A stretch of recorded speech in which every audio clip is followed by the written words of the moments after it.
Mga kamaster, magre-repair tayo ng Fujitsu chiller. Sabi ng customer, maingay daw. So ayan, kung makikita natin is, maririnig natin is maingay siya. Ayan. Pero lumalamig siya. Kaso lang maingay at saka mabaho.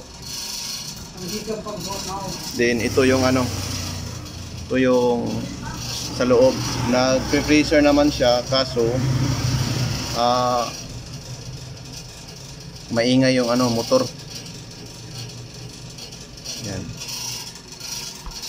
Buksan natin, i-check natin yung dito sa loob. Ito, buksan natin yan. Tingnan natin yung mga maingay at kasama baho. Buksan ko lang.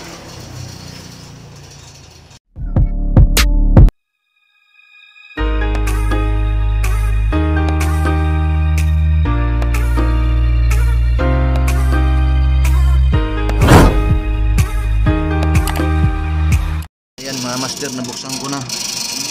Ito yung condenser nya, tapos yung blower nandoon sa likod. Yan yung maingay. Ayan pala yung diagram ng ating chiller. Naglaan ko na doon kay grabe. So ayan, kung makikita natin dyan, yan yung blower pan nya sa condenser para ipalabas niya yung init. Ayan, kung makikita natin parang may tansi. Ayan, babaklasin natin yan para i-check natin kung ano yung problema. So ayan, nabuksan ko na. Gumamit lang tayo ng ano, open wrench. So ayan yung model sa compressor motor. Pero man ko nagdakap siya ako sa ito. Yan, tatanggalin lang natin yung ilising. Ayan, nabuksan na natin.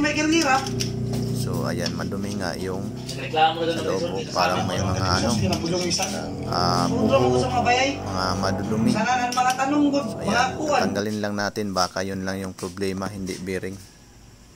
So ayan, nabuksan ko na, nalinisan ko na, din i-check na natin to mamaya.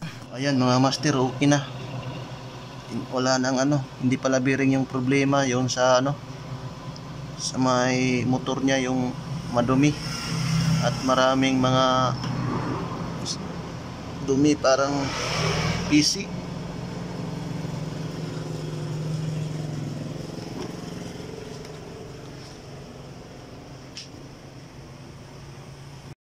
Tips nga pala pa sa may mga ganyan, so binago natin yung installation kasi dati nakapikit yan sa pader. So ang mangyayari dyan, mag-overheat yung compressor kasi hindi makalabas yung init. Din yung wiring installation, yung outlet, binago rin natin kasi dito yan nakalagay noon. So ngayon, nilagay natin doon sa labas para mabilis na kailangan pumunta pa doon sa loob. Hanggang dito lang yung video. Sana natutunan kayo kung paano i-check at i-repair. Peace out mga kamaster. God bless.